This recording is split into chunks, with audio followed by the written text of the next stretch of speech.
As one of the most highly anticipated games of the year, Black Myth: Wukong, China's first AAA video game, has achieved remarkable success, selling 10 million copies within just 3 days and positioning itself to become one of the best-selling video games of all time. How has this groundbreaking Chinese AAA title achieved such monumental success? And does the story of WuKong resonate with gamers who may not be familiar with Chinese mythology? Deep Dive host Li Yunqi is leading the conversation for this episode to share his first-hand experience as a gamer, as well as insights as a long-time observer of the gaming industry. I'm Do Hongyu. It's Friday, August 30th. Yunqi, I watched your video, screen recording of you in the game, but you seem to be hit really, really hard. The monkey looks very miserable. I don't know whether it's because the game is really difficult, but I'm really curious. How did you feel playing the game for the first time? I know, that was your reaction the morning after I posted that video.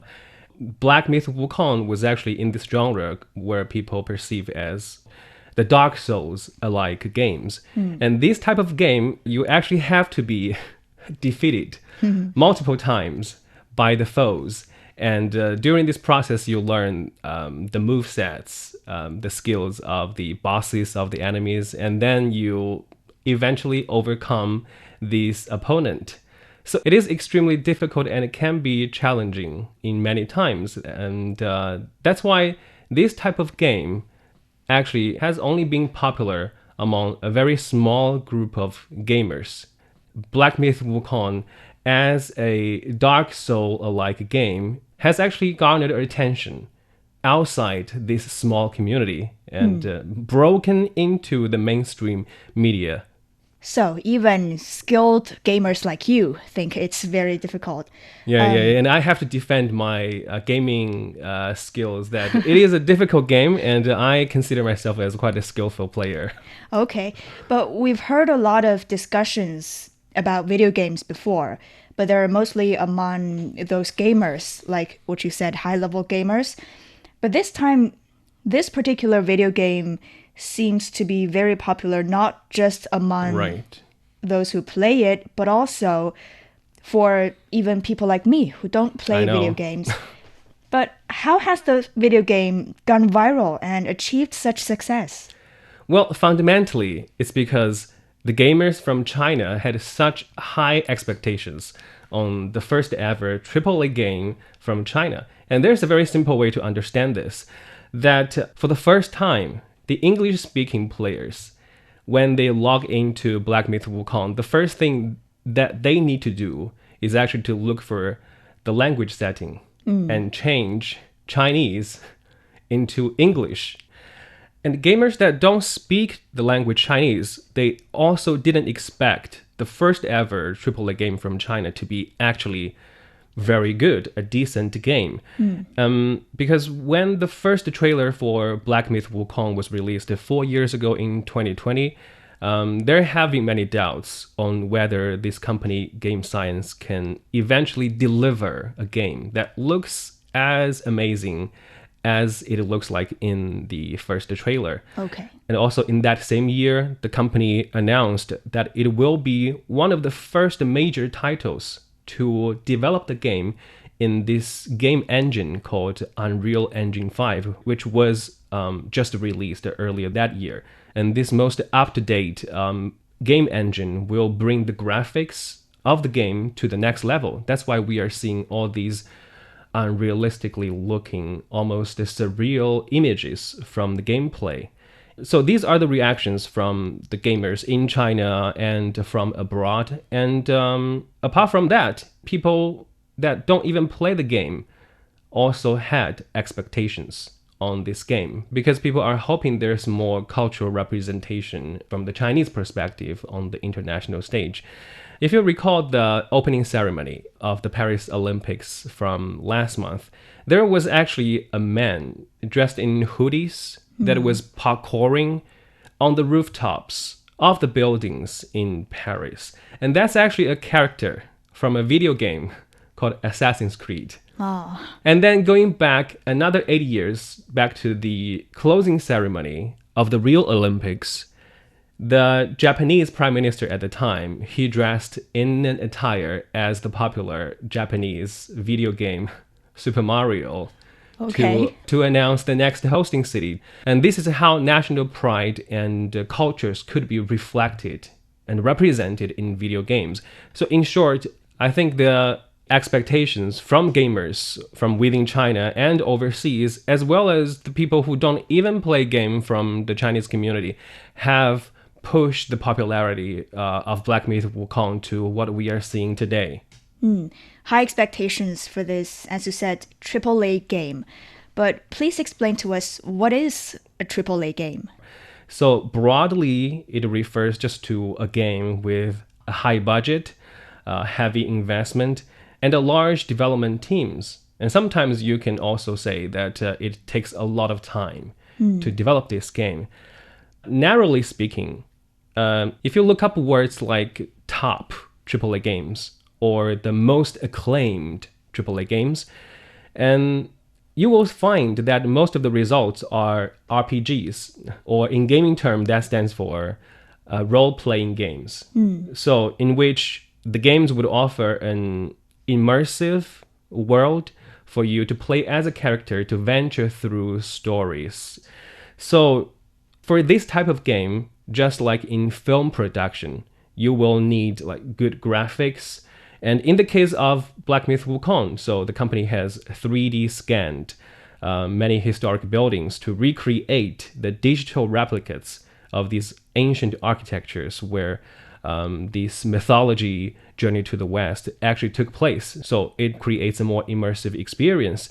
And also to make these characters' movements more lifelike, modern gaming companies, they would also hire what we call motion capture actors. And in the case of Black Myth Wukong, there's a 28-year-old motion capture actor called Kai. And this company even hired actually dozens of cats to simulate the actions for some of the tiger opponents. That's for the visual part. And to match these graphics, then you also need to design the sound effects accordingly. When the monkey is stepping on snow, grass, rocks, barefoot, you need to design sounds that match these actions, as well as music to create an epic experience when you defeat a very formidable foe. So to some extent, I would personally describe a AAA game as an interactive blockbuster film. Okay, so a lot of efforts have been paid during this production process. As you said, they scanned ancient architectures, Right. and they hired the motion capture actors. They even hired cats. Right. So eventually, how would you compare it with the other AAA games? One aspect you can compare between these games is through the sales volume. And one of the games that's being compared to Black Myth Wukong is a game called Elden Ring. It is one of the most acclaimed AAA games and also one of the best-selling ones. So if you look at this game, Elden Ring has sold 25 million copies so far. It sold 20 million by the first anniversary since launch, and 12 million in just 2 weeks. And now, if you look at this game from China, Black Myth Wukong, it sold 4.5 million copies on launch day. Then 10 million copies in 3 days. Wow. So already that makes Black Myth Wukong the fastest selling game in history. And then the latest data I have is from this Monday afternoon, which is under a week since the game's release. It's being sold for over 15 million copies. So if you compare Black Myth Wukong with these games, then there's a very high chance that this game, this very first ever AAA game from China, Black Myth Wukong, has a very high chance to become one of the best selling games in history. And if you look at the reviews among the players, that how well they think of this game, so Black Myth Wukong is currently overwhelmingly positive on this platform, Steam, as of Thursday morning.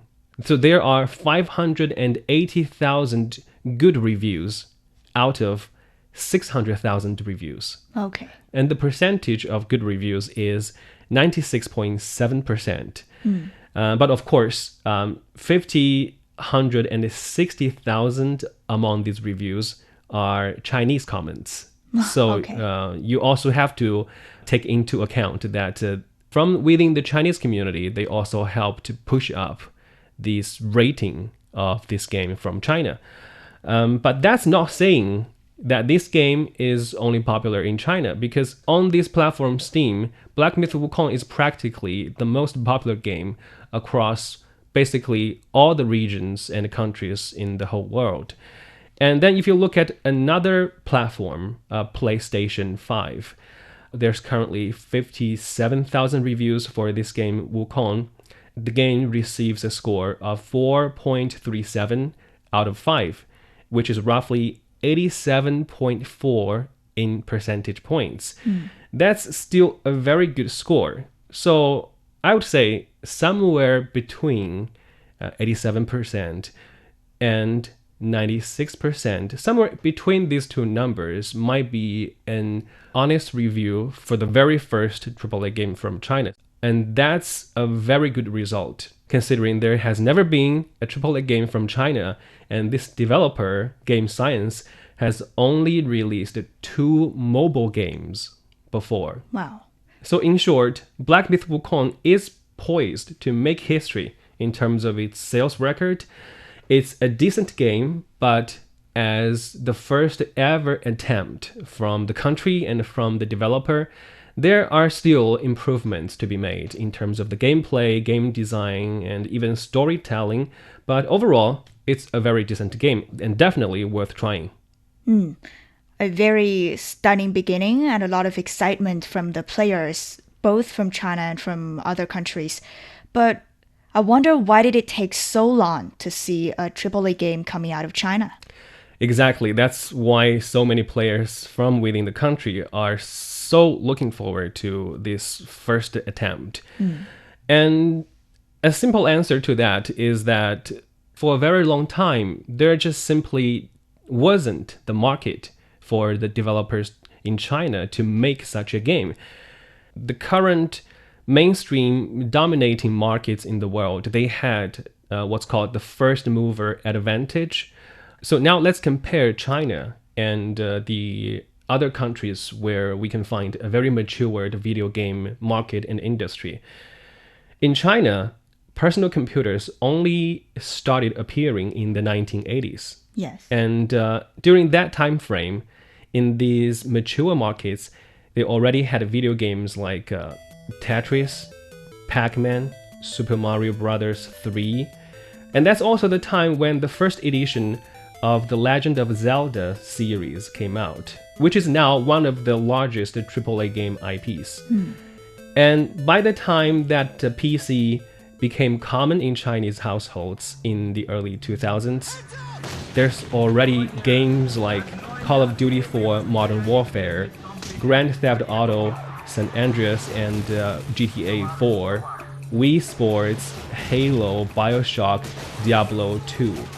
So if I were to use the terms from the three-body problem, so the situation between the gaming industries in China and the developed markets, it's like us people from Earth against the Santi Ren, which in this sci-fi series from Liu Cixin, it's a very advanced extraterrestrial alien civilization.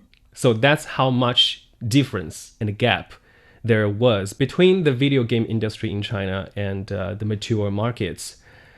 And even if a developer in China wanted to make a AAA game, there wouldn't be a market, customers for them to sell these products. So there wasn't enough soil for this game to grow. Exactly. And in contrast to this slow development of PCs, smartphones grew exponentially in this country. The earliest data I could find is by Google's Our Mobile Planet from 2013. And in that year, the penetration of smartphones in China was already 46.9%. In that year alone, in 2013, China already became the largest single market in the whole world for smartphones. So now if you compare between the lack of these platforms for AAA games in China and the popularity of smartphones, naturally, the game developers, they just skipped AAA games and started making mobile games. And as a matter of fact, the mobile games in China are actually among the top rating ones in the whole world. But this experience and the success in making mobile games among the Chinese developers have still pushed this gaming industry to mature and also expand the talents, the programmers, the engineers, the graphic designers, and expanded this talent pool among the game developers. And that's why, in this year, finally, we are seeing massive success coming out of China's gaming industry.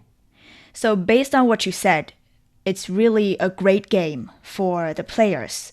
But people who don't play video games also have high expectations for this game because of the particular figure in this video game, the WuKong, the Monkey King, which quite a lot of Chinese people have a special bond with. Exactly. Because for us, like Monkey King is just like the Spider-Man or the Superman for Western kids. So WuKong or the Monkey King is basically a household figure in China.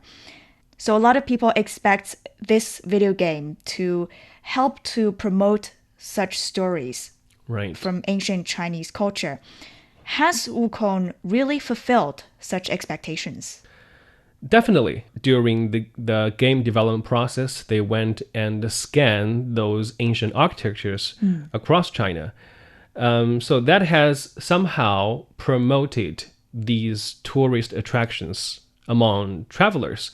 And on top of these ancient architectures, there are like tons of traditional Chinese sounds, instruments that have been incorporated into this video game. And I want to share like two. The first thing is唢呐.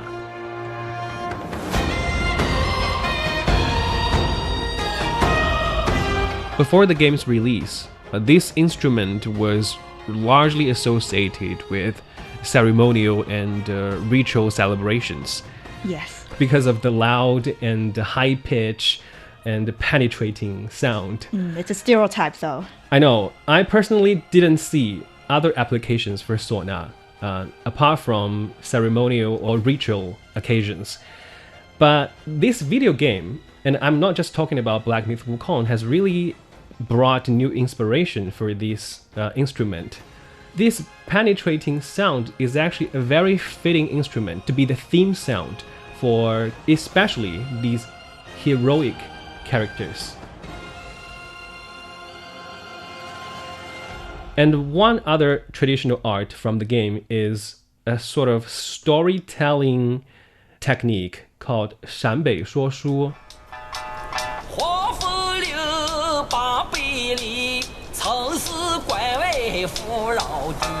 So this is a traditional art form that has been passed down through generations in the northwestern region in China. And so it often features folk tales, historical stories, or local legends. And the performance would typically involve a solo narrator who uses a rhythmic and melodic style of speech.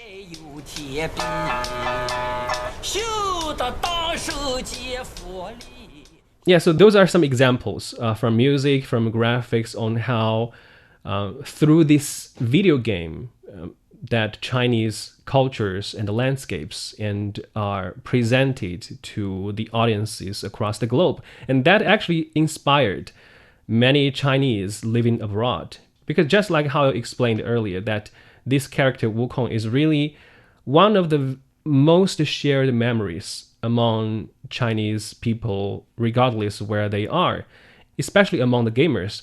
We have played the assassin climbing the walls on these European architectures. We have played as a Japanese samurai, to slash enemies. And we have also played as an American cowboy venturing in the Wild West. And so a lot of Chinese gamers, they are just so proud to finally play as a Chinese character to venture in the virtual world. And many of them, they are actually taking a lot of pride in this game, and they are voluntarily explaining the stories, histories behind WuKong and behind the original novel, Journey to the West, to the audiences outside China on the Western social media platforms. I believe many Chinese kids have pretended to be WuKong sometime during their childhood, but now they really got a chance to live or to fight like WuKong. Exactly. So this game we're talking about is a huge success, both as a video game and as a representation of Chinese cultures. And looking ahead, will this game encourage more Chinese AAA games and the representation of Chinese cultures abroad? Personally, I would say I'm cautiously optimistic about the future of China's AAA game industry. So first, why optimistic? Because game development is, to a very large extent, it's a business decision, right? So the developers and the investors behind the gaming company, they need to see if this product, as the very first of its kinds, if it can make a profit and how much profit it can make. If you recall from the earlier data, as of this Monday afternoon, there has been about 15 million copies sold from Black Myth Wukong. Outside the world of gaming, WuKong has also become a huge IP. They did a collaboration with Luckin Coffee on the 19th of August, one day before the release. And the coffee products were sold out in just the morning. Wow. And then, following the release of the game, WuKong has also pushed the sales of computers, consoles, and electronic accessories. So there's no doubt, financially, Black Myth Wukong so far seems to be a huge success. But, so here comes the cautious part. Black Myth Wukong is receiving this much of attention because it is the first ever AAA game from China. And it's very likely the next one won't receive as much attention as WuKong has. And the current landscape in China's gaming industry is that the majority, or practically all the game developers, are comfortable making mobile games, which is perhaps more profitable and at the same time easier to make compared to these AAA titles. Taking these factors into account, investors will still stay cautious, even given the success of Black Myth Wukong. So this is from a commercial, a business perspective. At the same time, AAA game development is more than a business decision to some extent. Governments also play a role in the support of a gaming industry. And it's not like that some gamers would be suspicious that if a government plays a role in game development, then we wouldn't have an authentic, a decent, a good game. So the Polish government offered a funding of over $20 million for tech companies in the time around 2015-16, and $7 million of that funding went to a company called CD Projekt Red, which is the game developer for a very popular RPG game called The Witcher 3. And later, this company had released one of the most successful RPG games called Cyberpunk 2077, which has sold also 25 million copies so far, and an estimated $770 million of profit for the developer. So governments do support game developers, and not just for the profit. Of course, it does generate money and stimulate the economy, but more importantly, that gamers around the world are playing a game, playing a modern form of art through a game that's explained from Polish perspective, and they are learning about Poland, about Polish culture, and that's more important. And remember the game where you climb the European architectures as an assassin, and the developer behind that game is called Ubisoft. And after a very tragic fire in 2019 that burned down one of the most famous World Heritage sites, Notre Dame in Paris, this developer, Ubisoft, on top of making a huge sum of donation, it also provided detailed 3D model of this cathedral, Notre Dame, to the architects, engineers, and designers to restore this historic architecture. And that's how game development can actually bring contribution and tangible contribution to the preservation of World Heritage sites. And now, if you recall, during the development of Black Myth WuKong, they have done the exact same thing for the ancient architectures, temples, pagodas, scriptures across China. And these 3D scannings will also play a very important part in the digitalization and preservation of many precious cultural heritages across China. But what you said just made me more optimistic about maybe more AAA games in China in the future, because it is making money. It'll play its important role in cultural preservation. Right. That's why I'm cautiously optimistic rather than optimistically cautious. Very well said. Thank you very much, Yunqi. Thank you, Hongyue. Chinese cultural productions have been making a growing impact on the global stage in recent years. Both the sci-fi film Wandering Earth II from last year and the highly anticipated game Black Myth WuKong have met and even exceeded expectations. These emerging Chinese creations are set to bring a fresh diversity to the global cultural and entertainment landscape. And that brings us to the end of this episode of Deep Dive. If you enjoyed what you just heard, don't forget to follow us on your podcast platforms. Just search for Deep Dive. You can also leave a comment to let us know what you want to learn about China and beyond. This episode is brought to you by me, Do Hongyu, and my colleagues Li Yunqi, Zhang Zhang, and Qi Zhi. We'll see you in the next one.